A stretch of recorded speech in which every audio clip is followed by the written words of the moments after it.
తనకి ఇవ్వాల్సిన టైం నువ్వు ఇవ్వకపోతే టీవీకి ఇస్తారు, తనకి ఇవ్వాల్సిన టైం ఇవ్వకపోతే బయట వాళ్ళకి ఇస్తారు, తనకి ఇవ్వాల్సిన టైం ఇవ్వకపోతే కొంతమంది బుద్ధి లేని వాళ్ళు ఉంటారు.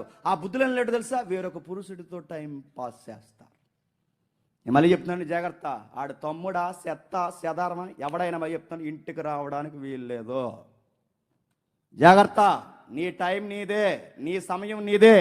ఎవడో గొట్టంగాడు వస్తున్నాడు, చంపేస్తాడు, చెప్తాను, దేవుడు చంపుతాడు. మీ ధర్మాలు కేటాయించండి, మీ ధర్మాలు పాటించండి, మీ విలువలు కేటాయించండి అంతే.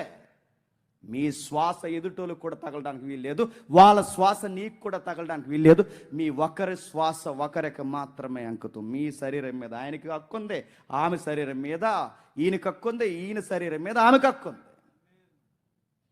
ఆ హక్కులను భగ్నం చేస్తే చట్ట ప్రకారమే కాదు నేరం, చెప్పండి, దైవికమైన చట్ట ప్రకారం కూడా నేరమే. ఈయనకి అంటున్నాడు,